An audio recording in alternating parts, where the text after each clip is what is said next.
You know what they don't tell you about the desert? It remembers everything. Every drop of blood spilled on its sand, every body buried in its embrace, every secret whispered under its stars. I learned that the hard way in the summer of 2018, out in Presidio County, Texas.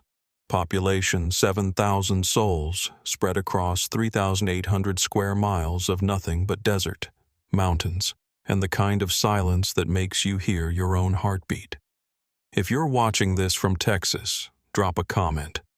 What county you in? I bet you've got your own stories about things that shouldn't exist in the desert. Things that make you lock your doors at night, even when your nearest neighbor is 20 miles away.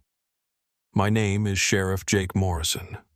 I served Presidio County for 31 years before what happened that summer. Before I learned that some borders aren't meant to be crossed, and some things that come out of the desert should be sent straight back to hell. Hit that subscribe button if you want to hear the whole truth.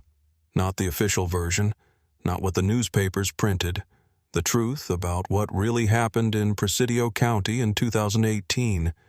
The truth about why I can't look at the desert the same way anymore. June in West Texas is hell's waiting room. The temperature hits 115 degrees by noon. The air is so dry it cracks your lips just breathing, and the sun beats down like it's got a personal grudge against every living thing stupid enough to be outside. I'd been sheriff of Presidio County for 26 years by June 2018, and I thought I'd seen everything the desert could throw at me. Drug runners from Mexico, human trafficking, bodies dumped and mummified by the heat before anyone found them. The desert was cruel, but it was a cruelty I understood, or thought I did. It started with a call from Bobby Hernandez, a rancher who owned about 10,000 acres of scrubland 40 miles southeast of Marfa. Bobby was tough as leather, the kind of man who'd set his own broken bones and stitch his own wounds rather than drive the 2 hours to the nearest hospital. So when his voice shook over the radio that morning, I knew something was seriously wrong. "Sheriff, you need to get out here," he said, and I could hear the wind howling behind him, that constant West Texas wind that drove people crazy if they listened to it too long. "I found something. Something that ain't right." "What kind of something, Bobby?" I asked, already reaching for my hat and keys. In my experience, when ranchers said something wasn't right, it usually meant they'd found a body. Drug deals gone wrong, border crossings gone worse. The desert collected corpses like some people collected stamps. Sheriff, I can't explain it. You just need to see it. And Jake?" He paused, and when he spoke again, his voice was barely above a whisper. "Bring everyone. Bring everyone you've got." The drive to Bobby's ranch took an hour and a half, following dirt roads that hadn't seen maintenance since the Bush administration. The first one. My deputy, Carlos Mendoza, rode shotgun, a good kid from El Paso who'd been with the department for 3 years. We didn't talk much during the drive. There's something about the desert that discourages conversation, like the vastness of it makes words seem pointless. Bobby was waiting for us at the entrance to his property, standing next to his beat-up F-150 with his rifle across his lap. That should have been my first warning. Bobby Hernandez didn't scare easy, but he was scared now. His weathered face was pale beneath the permanent sunburn, and his hands shook as he pointed toward the eastern edge of his property. "It's about 2 miles in," he said, not making eye contact. "Found it this morning, checking on the cattle. They won't go near it. Hell, I've never seen anything that could spook longhorns like that, but they won't get within 100 yards of the place." We followed Bobby's truck deeper into his property, the landscape becoming increasingly desolate. Out here, 40 miles from the nearest town, you could die of thirst 20 feet from a road and no one would find you for months. The only signs of life were the occasional scraggly mesquite tree and the turkey vultures circling overhead, waiting for something to die. Bobby stopped his truck at the base of a small rise, a hill of red rock and sand that looked like every other hill in West Texas. But there was something different about this one. The air felt wrong here, thicker somehow, like before a thunderstorm, but the sky was clear blue from horizon to horizon. And Bobby was right about the cattle. I could see them in the distance, clustered together on the far side of a gulch, all facing away from the hill. "It's just over the rise," Bobby said, but he didn't move to get out of his truck. "I ain't going back up there. Once was enough." Carlos and I exchanged glances. In all my years of law enforcement, I'd never seen a rancher afraid of his own land. These were people who dealt with rattlesnakes, mountain lions, and drug cartels without batting an eye. Whatever was over that rise had shaken Bobby to his core. We climbed the hill, our boots slipping in the loose sand, sweat already soaking through our uniforms despite it being barely 9 a.m. At the top, we stopped dead in our tracks. Below us, in a natural depression about 30 feet across, was something that shouldn't exist. The sand had been fused into glass, not in patches or streaks like you might see from a lightning strike, but in a perfect circle of smooth black glass that reflected the morning sun like a mirror. And in the center of that glass circle, arranged with deliberate precision, were 7 bodies. But calling them bodies doesn't really capture what we were looking at. They were mummified by the desert heat, skin turned to leather, pulled tight over bones. That part wasn't unusual. The desert did that to corpses. What was unusual was their positioning. They were arranged in a 7-pointed star, feet at the center, heads pointing outward, arms spread wide. Each body was dressed in what looked like ceremonial robes, though the fabric was so degraded by time and heat that it was hard to tell what they might have originally looked like. But that wasn't the worst part. The worst part was their faces. Each of the 7 corpses had their mouths open in what must have been screams, and their eye sockets. Their eye sockets had been filled with that same black glass that covered the ground, like someone had poured molten glass into their eyes while they were still alive. "Jesus Christ," Carlos whispered, crossing himself. He was Catholic, like most folks from El Paso, and I saw him fumbling for the rosary he kept in his pocket. I pulled out my phone to call it in, but there was no signal. There never was out here in the deep desert. We'd have to drive back toward the main road to get even one bar. But I took photos, dozens of them, documenting every angle of the scene. Something told me this was important, that we were looking at something more than just a particularly gruesome murder scene. As I circled the glass depression, taking pictures, I noticed something else. There were symbols carved into the glass, just barely visible unless the light hit them right. They weren't anything I recognized. Not English, not Spanish, not even the petroglyphs left by the indigenous peoples who'd lived here centuries ago. They were something else. Something that hurt to look at for too long, like those optical illusions that make your brain struggle to process what you're seeing. "Sheriff," Carlos called out, and there was an urgency in his voice that made me look up from my photography. He was standing at the edge of the glass circle, staring at something on the ground.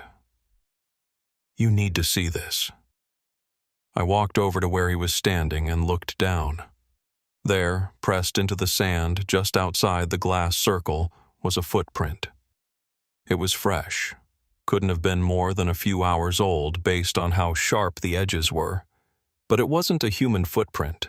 It was too long, with what looked like claw marks at the ends of the toes. And it was deep, much deeper than a footprint should be, like whatever made it weighed several hundred pounds. "Could be a mountain lion," I said. But even as the words left my mouth, I knew they weren't true. I'd seen plenty of mountain lion tracks, and this wasn't one of them. This was something else. We found more tracks leading away from the circle, heading northeast toward the mountains.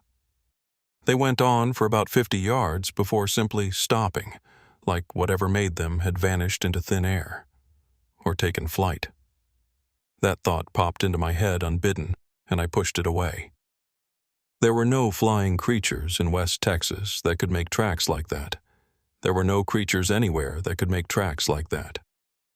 "We need to get a team out here," I told Carlos. "Full forensics, the works. And we need to identify these bodies." We headed back down the hill to where Bobby was waiting, still in his truck with the engine running like he was ready to bolt at any moment. When he saw us coming, his face was full of questions he didn't want to ask. "Bobby, how long has that been there?" I asked. He shook his head. "I was through here just last week, checking the fence line. It wasn't there then. Whatever happened, it happened in the last 7 days." 7 bodies arranged in a circle that had been there less than a week but looked like they'd been mummifying in the desert for years. Glass that shouldn't exist. Footprints from something that couldn't exist. And a rancher who'd seen it all, now too scared to set foot on his own land. We drove back toward town until we got cell signal, and I called in every resource I had. The Texas Rangers, the FBI field office in El Paso, even a forensic anthropologist from the University of Texas. Within hours, Bobby's ranch was swarming with law enforcement and scientists, all trying to make sense of what we'd found. The forensic anthropologist, Dr. Sarah Chen from Austin, was the first to notice something that made the whole situation even stranger. She pulled me aside as the sun was setting, painting the desert in shades of red and gold. "Sheriff Morrison, I need to show you something," she said, leading me to a temporary workstation they'd set up. She had a laptop open, showing close-up photos of one of the corpses. "These bodies, based on the level of decomposition and mummification, they've been dead for at least 20 years, maybe 30. "That's impossible," I said. "Bobby was through here last week." "I know what you're telling me, and I know what the evidence is showing me," Dr. Chen replied, pulling up more images. "But look at this. The clothing fibers, the degree of tissue degradation, even the accumulation of sand in the body cavities. All of it indicates these bodies have been in the desert for decades. And there's something else." She switched to a different set of images, close-ups of the symbols carved into the glass. "I've sent these to colleagues who specialize in ancient languages and symbols. No one recognizes them, but they all agree on one thing. The precision of these carvings is incredible. To carve into glass like this, especially glass that appears to have been formed at extremely high temperatures, would require specialized tools, laser cutters, maybe. But what? But the weathering patterns on the carvings suggest they're as old as the bodies. Decades old. Sheriff, we're looking at something that shouldn't be possible. Bodies that are decades old appearing in the last week, arranged on glass that shouldn't exist, with carvings made by technology that either doesn't exist or didn't exist when these carvings were made." As she spoke, one of the FBI agents called out from the site. They'd found something else. We hurried over to where a team was carefully excavating around the edge of the glass circle. They'd uncovered what looked like a metal box about the size of a shoebox, buried just beneath the sand. It was made of some kind of metal I didn't recognize, dark and somehow oily looking, with more of those symbols etched into its surface. "Don't touch it," I said, some instinct making me step between the box and the eager FBI agents. "Not directly. Use gloves, tongs, whatever, but don't touch it with your bare skin." They looked at me strangely, but something in my voice must have convinced them. They used tools to carefully extract the box and place it in an evidence container. As they did, I could have sworn I heard something, a whisper maybe, or the sound of sand shifting. But when I looked around, everyone was focused on the box, and the desert was still. That night, we set up a perimeter around the site. I stationed deputies in shifts, making sure someone was always watching. I told myself it was to preserve the crime scene. But the truth was, I didn't want to leave those bodies alone in the dark. Something about the whole situation felt wrong, felt dangerous in a way I couldn't articulate. I was right to be worried. At 3:17 a.m., Deputy Martinez, who'd drawn the midnight shift, called in a panic. His voice over the radio was high and scared, nothing like the steady professional I'd known for 10 years. "Sheriff, something's happening out here. The bodies. The bodies are... The transmission cut to static. I was already in my truck, racing through the desert night toward Bobby's ranch, Carlos right behind me in his patrol car. We made the hour-and-a-half drive in less than an hour, taking the dirt roads at speeds that should have flipped our vehicles. But something told me speed was essential, that every second counted. When we arrived at the site, Deputy Martinez's patrol car was there, lights still flashing, driver door open. But Martinez was nowhere to be seen. We called out for him, searched the area around the glass circle, but found nothing. No sign of struggle, no blood, nothing. Just his abandoned vehicle and the 7 bodies, still arranged in their star pattern. Except now there were 8. In the center of the star, where the feet of the 7 bodies pointed, was Deputy Martinez. He was arranged in the same position as the others, arms spread wide, mouth open in a silent scream. But unlike the others, he wasn't mummified.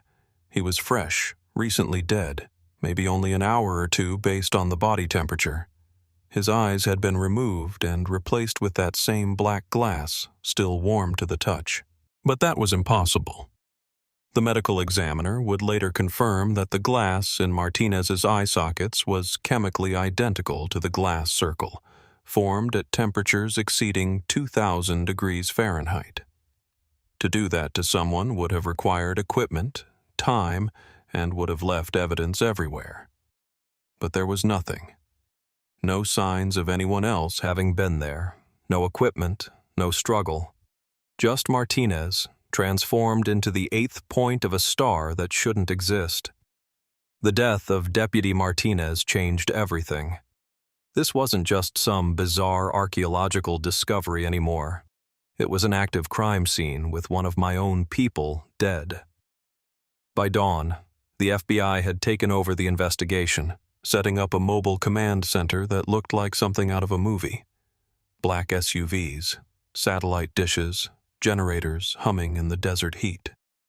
They brought in specialists from all over the country, forensic experts, anthropologists, even some professors from universities I'd never heard of who specialized in what they called anomalous phenomena. The agent in charge was a woman named Special Agent Diana Foster, out of the Dallas field office. She was maybe 40, with that kind of tired efficiency that comes from seeing too much weird shit in too many places.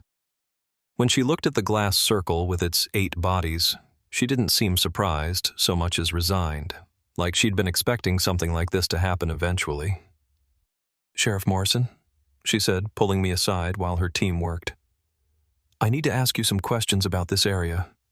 Has anything like this ever happened before? Any unexplained deaths, missing persons, strange phenomena?" I thought about it. Really thought about it. Presidio County had always been a strange place. You can't have 3,800 square miles of desert on the Mexican border without accumulating some weirdness. But nothing like this. Nothing even close. "We get the usual border stuff," I told her. "Drug runners, coyotes moving people across, occasional cartel violence. But this? No, ma'am, nothing like this." She nodded, making notes on a tablet. "What about local legends, stories the old-timers tell?"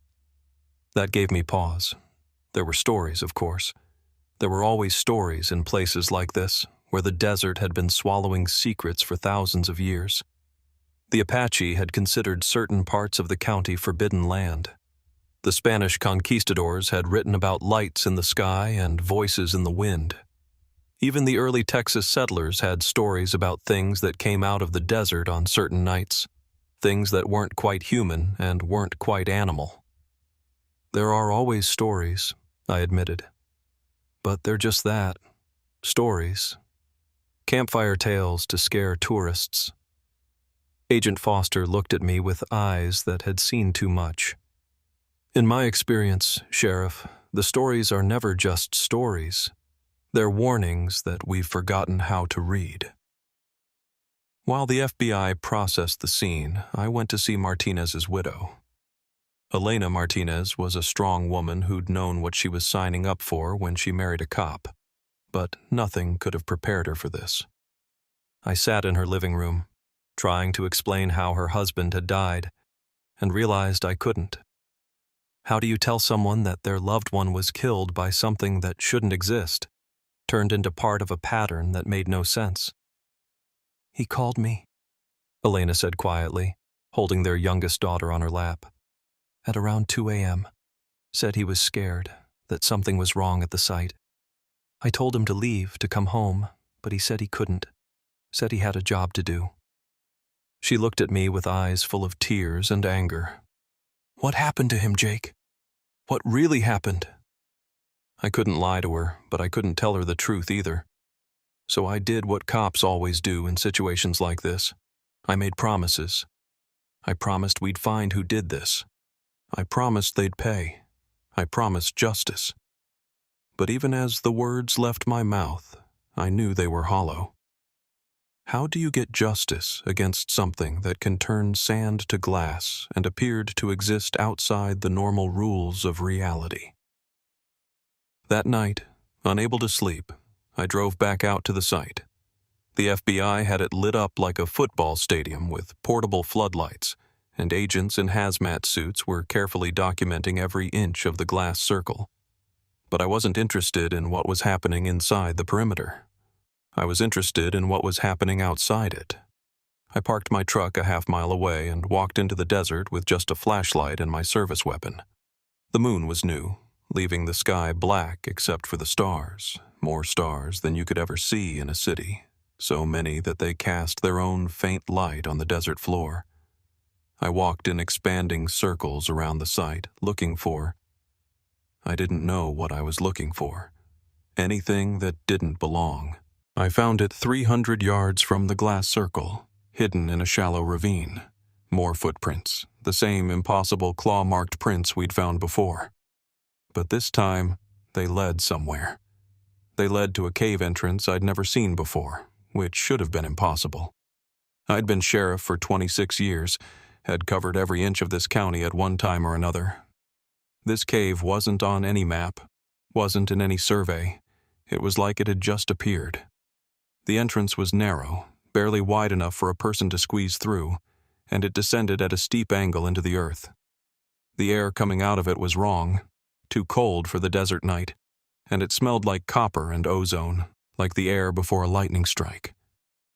Every instinct I had told me not to go in there, but I thought about Martinez, about the promise I'd made to his widow, and I squeezed through the entrance. The cave opened up after about 20 feet into a larger chamber. My flashlight beam revealed walls covered in those same symbols from the glass circle, but these were older, much older. They weren't carved so much as melted into the rock, like someone had written them with acid or intense heat. And there were pictographs, too, crude drawings that seemed to tell a story. The drawings showed figures, human figures, gathered in a circle. Above them was something else, something that hurt to look at even in crude pictograph form. It had too many angles, too many dimensions, like someone had tried to draw a three-dimensional object in 2 dimensions and failed.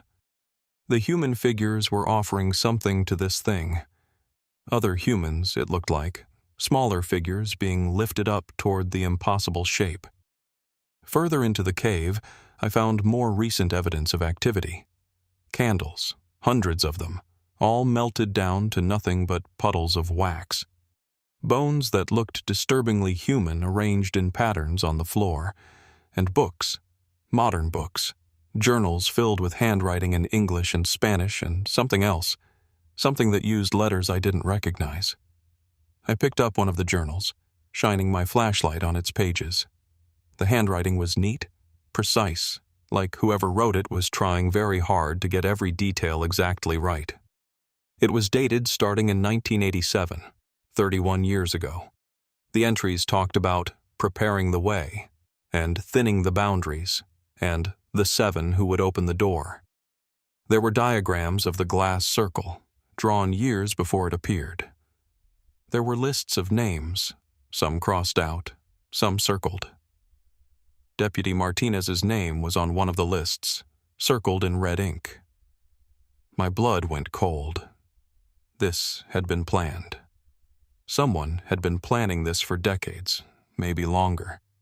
The 7 bodies, Martinez's death, all of it was part of something bigger, something deliberate. I photographed as many pages as I could, my hands shaking as I turned them.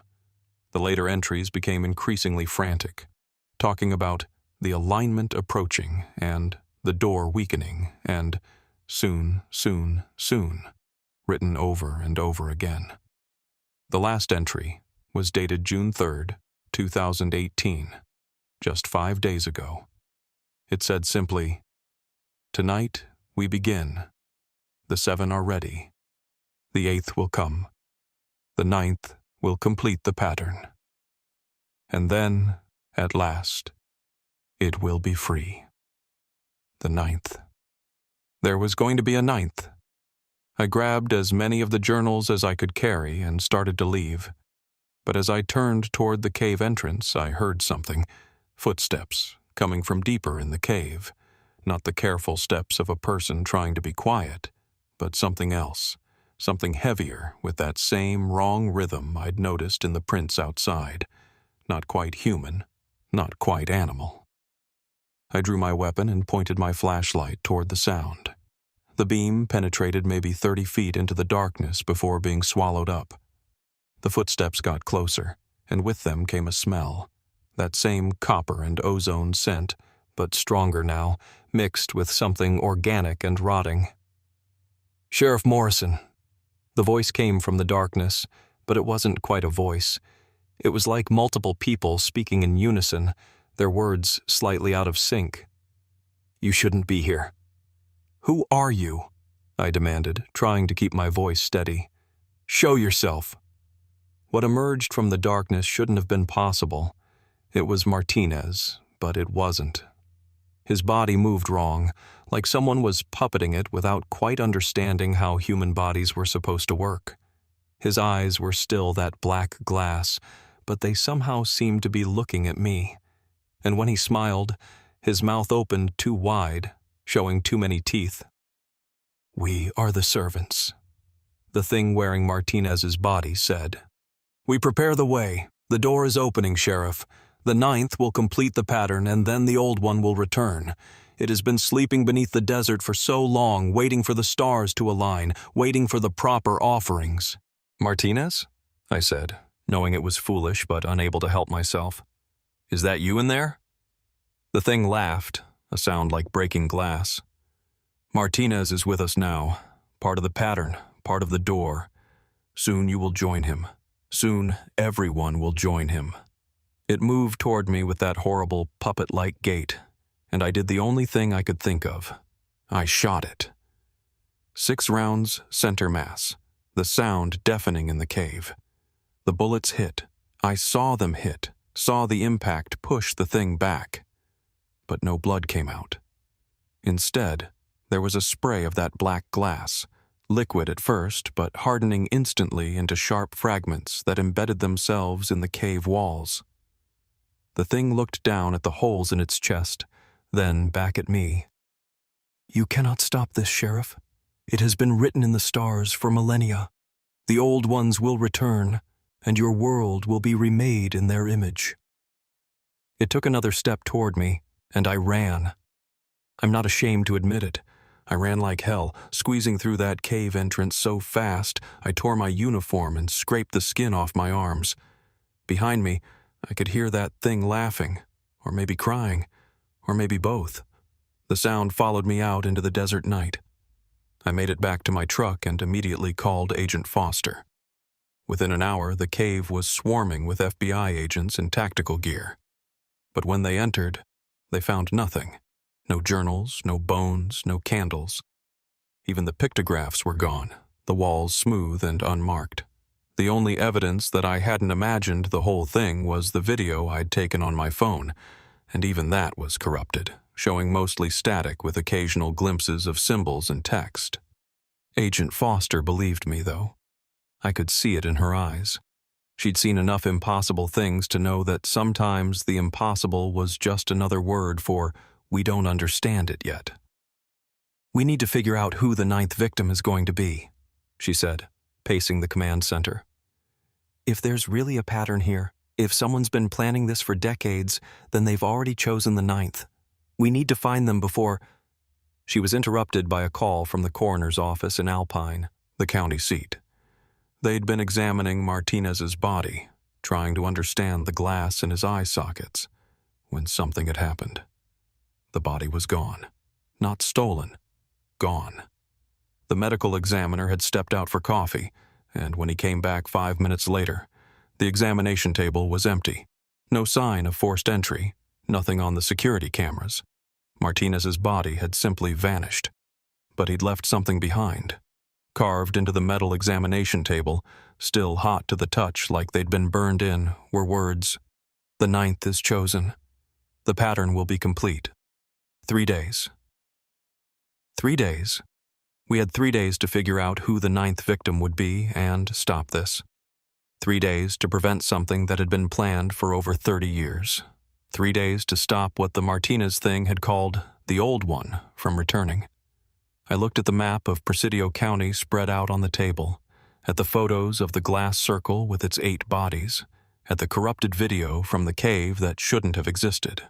Somewhere in all of this was a pattern, a logic that would tell us who was next. We just had to find it before it was too late. "Sheriff?" one of the FBI analysts called out, staring at his computer screen with the expression of disbelief. "You need to see this. I've been running the names from those journal photos through our databases. The 7 original bodies. We've identified them." He pulled up 7 missing persons reports on his screen.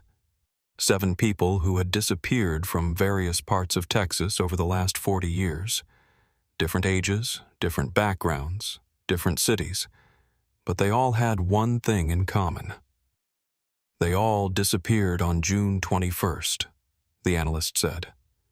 Different years, but always June 21st, the summer solstice. I looked at the calendar on the wall. Today was June 9th. The summer solstice was in 12 days, but the message had said 3 days. 3 days from now would be June 12th. "What's significant about June 12th?" Agent Foster asked, voicing my thoughts. I thought about it, running through everything I knew about the county, about the desert, about the history of this place. And then it hit me. June 12th, 1887. The date of the Presidio County massacre, when a group of settlers had been found dead in the desert, their bodies arranged in a pattern that was never fully explained. The Army had blamed it on Apache raiders, but the Apache had always denied it, said it was something else, something older that lived in the desert. 131 years ago, and now it was happening again. The command center became a war room. Agent Foster had called in resources from across the Southwest. Profilers, historians, even a few people she euphemistically referred to as consultants who looked like they'd stepped out of a Gothic novel rather than a federal agency. One of them, a Professor Blackwood from some university in New England, spent hours poring over the corrupted video from the cave, muttering to himself in languages I didn't recognize. We had 3 problems to solve. Who was the 9th victim going to be? Where would they be taken? And most importantly, who was behind all of this? The answer to the first question came from an unexpected source. Carlos, my deputy, had been going through social media posts from the area looking for anything unusual. What he found made my blood run cold. A woman named Rebecca Thorne, a real estate developer from Houston who'd been buying up land in Presidio County, had posted a series of increasingly strange messages over the last week. "The desert calls to me," one post read. "I can hear it singing at night, telling me secrets about what's buried beneath the sand." Another posted just yesterday.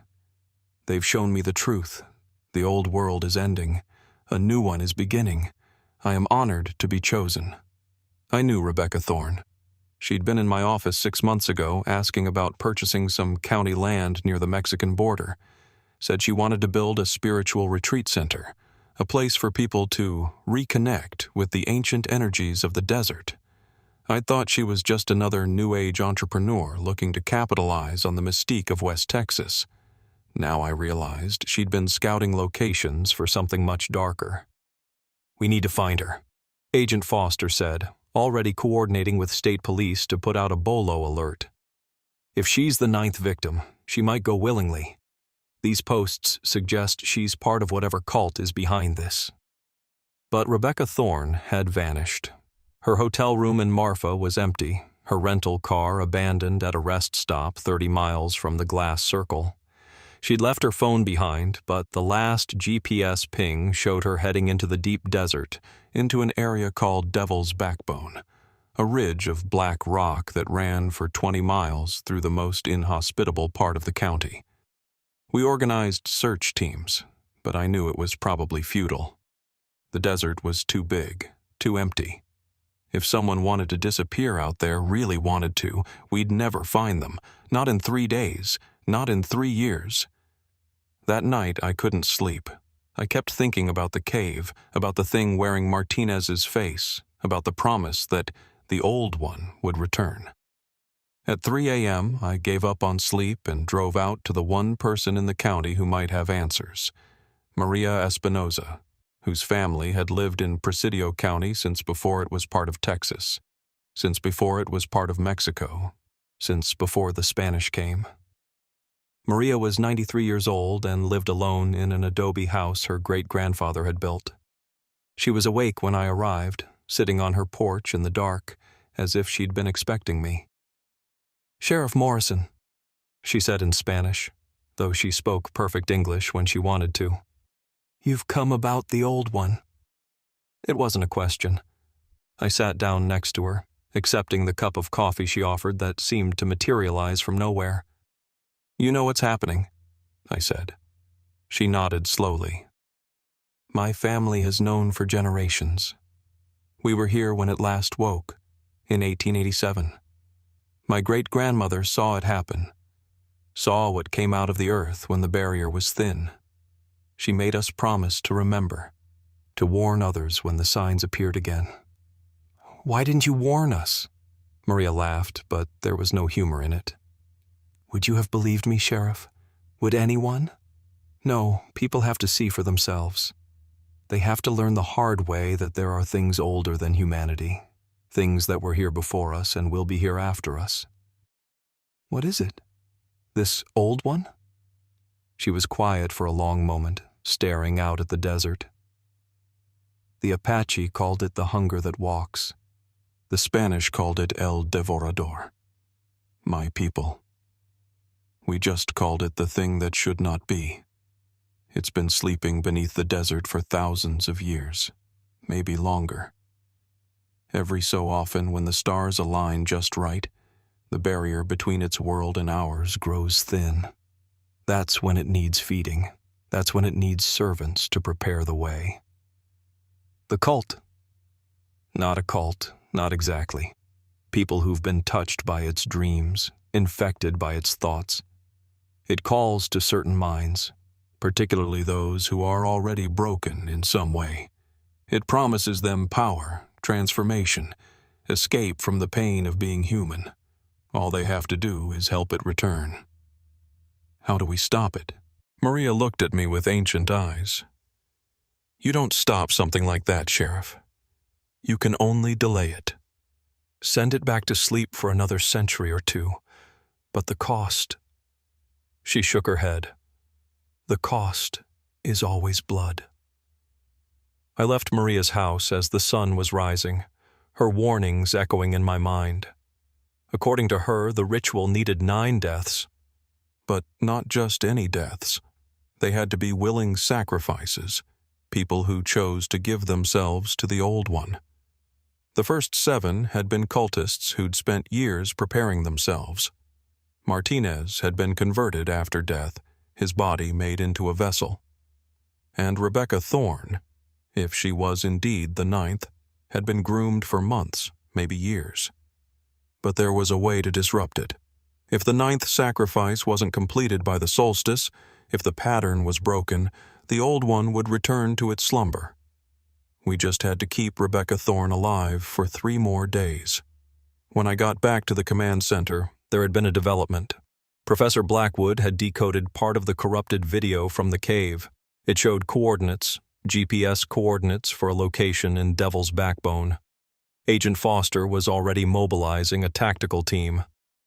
"We go in hard and fast," she said, checking her sidearm. "If this is where they're holding the ritual, we might be walking into a hostile situation." I insisted on going with them. This was my county, my responsibility. Besides, I was the only one who'd actually seen what we were up against, who'd looked into the glass eyes of that thing wearing Martinez's face. The convoy headed out at noon. 3 SUVs full of FBI agents, a state police helicopter providing aerial support, and me in my sheriff's truck, feeling very out of my league. The coordinates led us deep into Devil's Backbone, to a place where the black rock formed a natural amphitheater hidden from view unless you were right on top of it. We approached on foot, weapons drawn, moving through the rocks like we were in hostile territory. Which, I suppose, we were.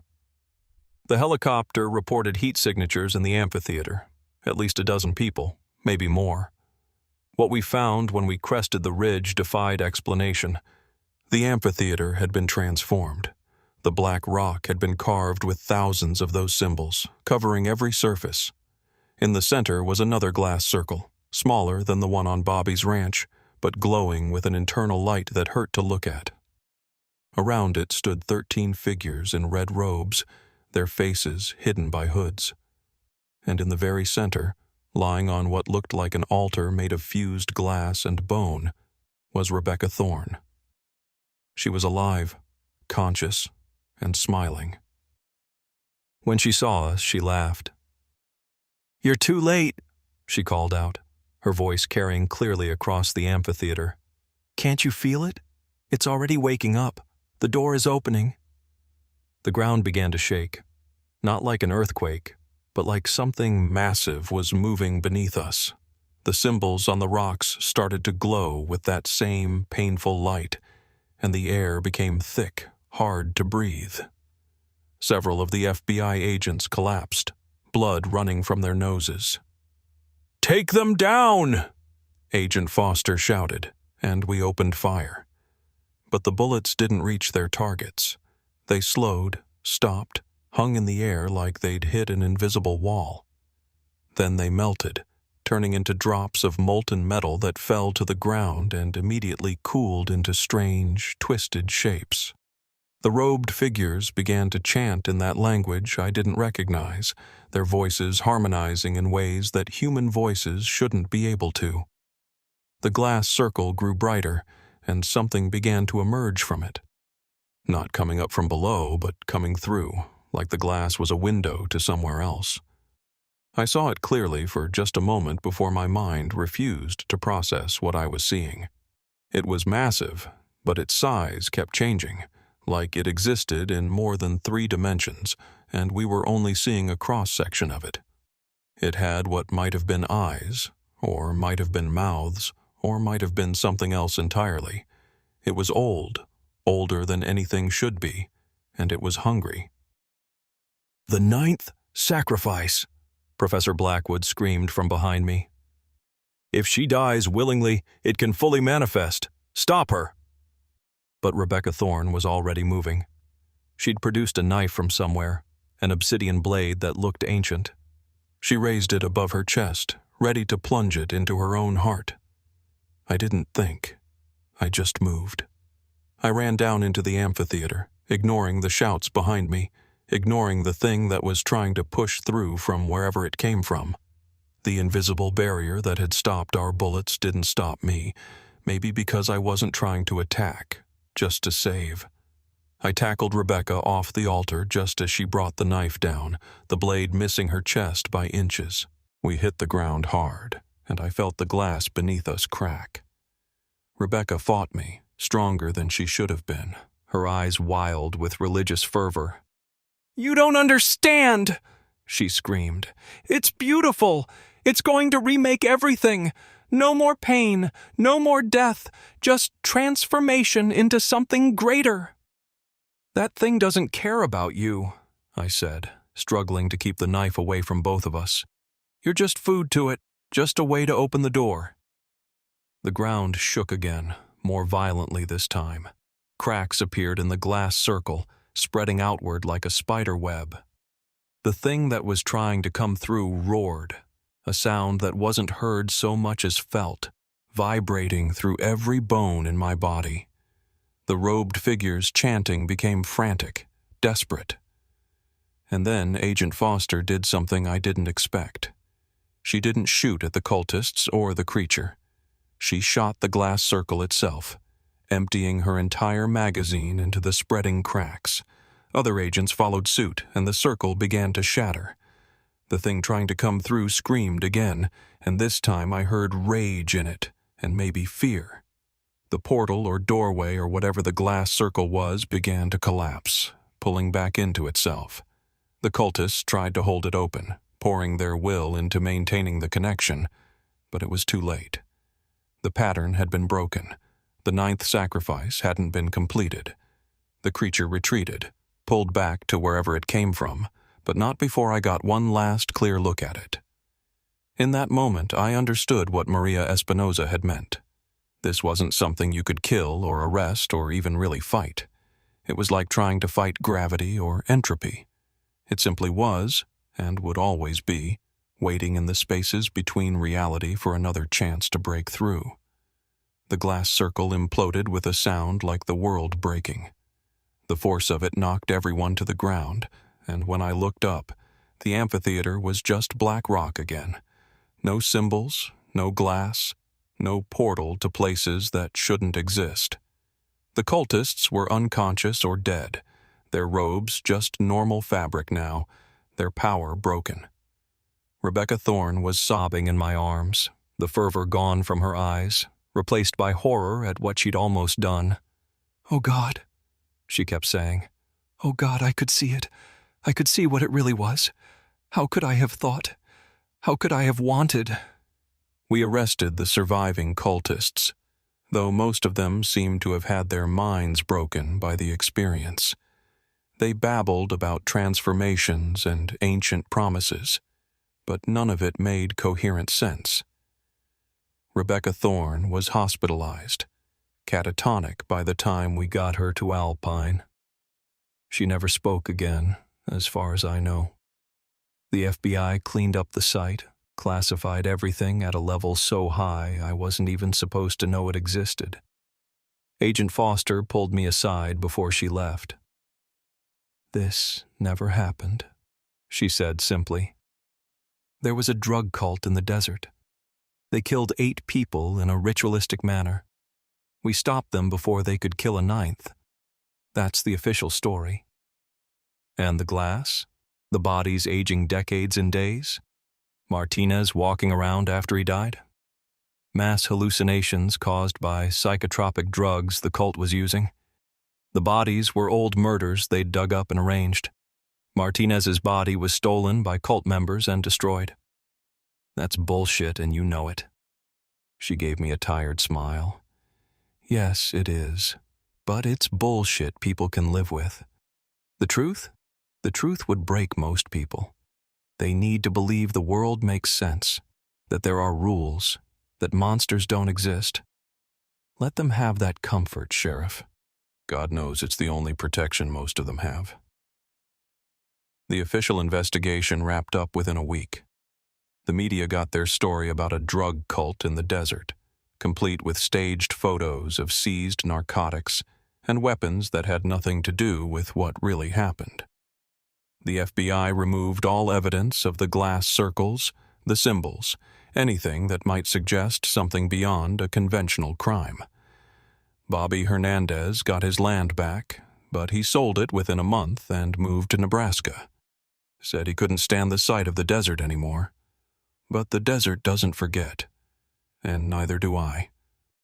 I tried to go back to normal, to be the sheriff of a quiet county where the biggest problems were drunk drivers and cattle theft.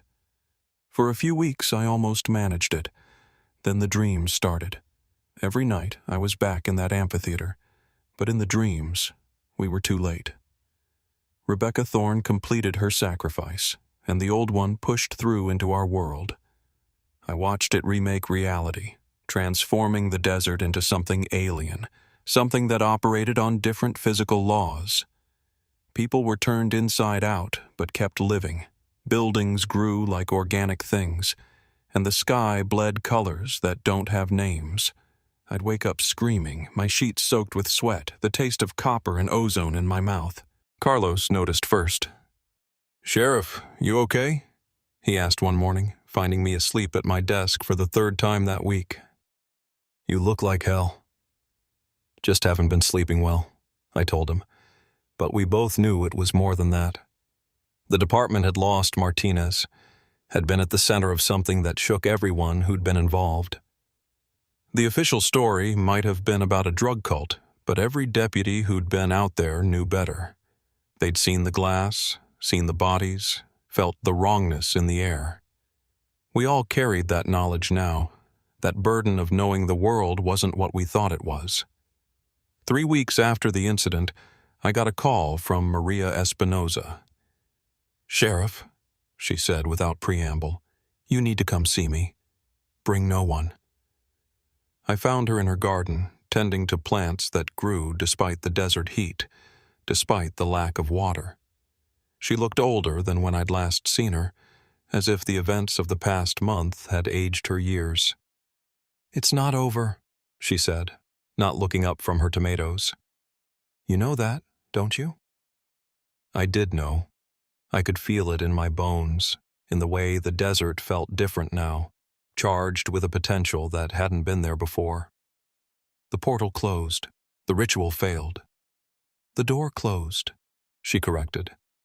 "But closing a door doesn't make the room on the other side disappear. The old one is still there, still waiting. And now it knows about you." "What do you mean?" She finally looked at me, and her eyes were full of pity. "You touched it, Sheriff. When you tackled Rebecca Thorne, when you disrupted the ritual, you made contact with something from outside our reality. It marked you. Can't you feel it?" I could. There was something different about me since that day, something I'd been trying to ignore. I saw things in my peripheral vision that vanished when I looked directly at them.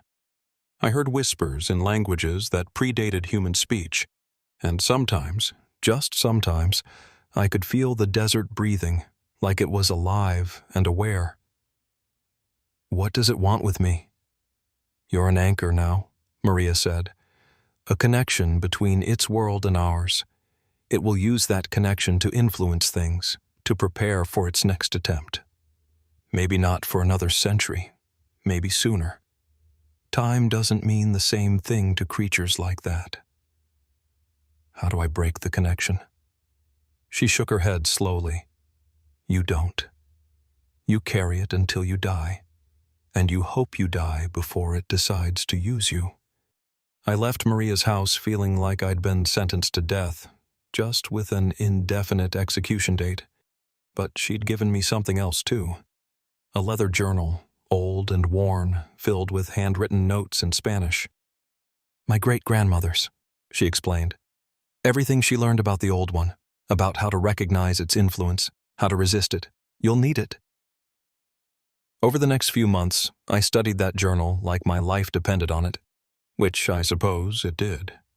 I learned about the signs that preceded an awakening: unusual weather patterns, animals behaving strangely, people having shared dreams about impossible geometries. I learned about the ways the Old One recruited servants, through dreams, through visions, through promises of transcendence that were really just elaborate ways to be consumed. And I learned about others like me. Throughout history, there had been people who'd disrupted the Old One's attempts to manifest, who'd been marked by it and lived to tell the tale. Most went insane. Some killed themselves rather than risk being used as conduits.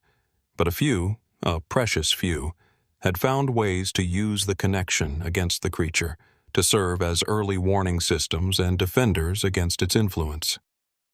By December 2018, 6 months after the incident, I'd accepted my new reality. I was still sheriff, still did my job, but now I had an additional responsibility. I monitored the desert for signs of the Old One's influence. I investigated any reports of strange dreams or visions. I kept tabs on anyone who showed too much interest in the events of that summer. That's how I found them. The others. It started with an email from an address I didn't recognize. Just 2 words. You're marked. I thought about deleting it, but something made me respond. Who is this? The reply came within minutes. Someone like you. Someone who stood against it and lived. There are more of us than you think. Over the following weeks, I was inducted into a shadow network of people from around the world who'd encountered things like the old one. Former FBI agents who'd seen too much, professors who'd dug too deep into ancient texts, soldiers who'd found things in caves in Afghanistan that shouldn't exist, ordinary people who'd been in the wrong place at the wrong time and survived encounters with beings from outside our reality. We shared information, warned each other about emerging threats, and tried to prepare for the next time. Because there would always be a next time. The old ones, and there were more than one, I learned, were patient. They had been trying to break into our world since before humans walked upright, and they would keep trying long after we were extinct. Agent Foster was part of the network, though she never acknowledged it officially. She sent me updates on cult activity around the country, patterns that might indicate another attempt at manifestation. The cultists we'd arrested were all institutionalized now, their minds too broken to stand trial. But there were always more cultists, more people desperate enough or damaged enough to listen to the whispers from beyond. February 2019. A rancher found another glass circle, this one in New Mexico. Smaller than ours, only 3 bodies, and the ritual had apparently failed on its own. But it was starting again. April 2019. A group of college students in Arizona reported shared nightmares about something massive moving beneath the desert. 2 of them dropped out and disappeared. Their bodies were never found. July 2019. The 1-year anniversary of the Presidio County incident. I spent the night at the site where the glass circle had been, now just an unremarkable patch of desert. But I could feel it there. The thinness in reality, like scar tissue that never quite healed right. At exactly 3:17 a.m., the time Martinez had died, I heard his voice on the wind. "Sheriff," it said, and it sounded like him. Really sounded like the man I'd worked with for 10 years. "I can see everything now. Past, present, future. It's all happening at once. The old one isn't evil, Sheriff. It's just different. So different that our minds can't process it without breaking." "Martinez?" I said to the empty desert. "Is that really you?" "I'm part of something bigger now. Part of the pattern. We're all part of the pattern, Sheriff. Even you. Especially you. What's going to happen? It's already happened. Will happen. Is happening. Time isn't a line, Sheriff. It's a web. And the old one exists in all parts of it simultaneously. The ritual in 2018 failed, but it also succeeded. Both things are true. In some versions of reality, the old one broke through. In others, it didn't. You're just experiencing the version where it didn't. That doesn't make sense. Because you're thinking in 3 dimensions. The old one thinks in 11, maybe more. What you call reality is just a shadow cast by something much more complex. The voice faded with the wind, leaving me alone in the desert with questions that had no answers. I continued as sheriff for 3 more years, balancing my official duties with my unofficial role as guardian against things that shouldn't exist. The dreams never stopped, but I learned to live with them. The connection to the old one remained, a constant pressure in the back of my mind. But I learned to use it, to sense when something was wrong in the desert, when reality was getting thin. In March 2021, I started training Carlos. He'd proven himself during the original incident, had shown he could handle the truth without breaking.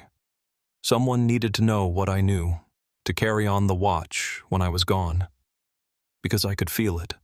The connection was slowly killing me. Each day I felt a little less human, a little more connected to something vast and alien. Maria had been right. You carry it until you die, and you hope you die before it decides to use you. I retired in September 2021, officially citing health reasons. Carlos took over as sheriff, and I passed on everything I knew, the journal, the contacts in the network, the signs to watch for. He took it all in stride, that good kid from El Paso who'd become a guardian of reality without ever asking for the job. I moved to a small cabin 20 miles from anywhere, where I could feel the desert's moods without the distraction of other people. I spent my days documenting everything I'd learned, creating a record for those who would come after, because they would come. The old one was patient, but it was also persistent. It would try again. December 21st, 2021. Winter solstice. I woke to find symbols carved into the walls of my cabin, the same symbols from the glass circle. But I hadn't carved them. They'd appeared while I slept, as if the cabin itself was trying to tell me something, or warn me. I called Carlos. It's starting again. Where? I looked out my window at the desert, vast and empty and full of secrets. Somewhere out there, people were gathering. Somewhere out there, glass circles were forming. Somewhere out there, the old one was stirring in its sleep, reaching out through dreams and madness to find new servants. I don't know yet, I told him, but I'll find out. Because that's what I do now. I'm retired Sheriff Jake Morrison, and I guard the border between our world and theirs, not the border with Mexico. That's just a line on a map. I guard the border between reality and the spaces between spaces, between the world we know and the world that's trying to break through. The desert remembers everything, every ritual, every sacrifice, every attempt to let the old ones through. And now I remember too. I carry that knowledge, that burden, that connection to something that shouldn't exist but does.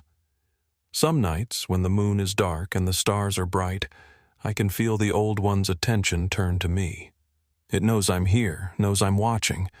Sometimes I think it's amused by my efforts to stop it, like a human might be amused by an ant trying to hold back the tide. But I keep watching anyway. Because someone has to. Because the alternative is to let the darkness win. And because, despite everything, I'm still Sheriff Jake Morrison at heart, and protecting people is what I do. Even if what I'm protecting them from is something they'll never know exists. Even if the protection is temporary, just pushing back the inevitable for another few decades or centuries.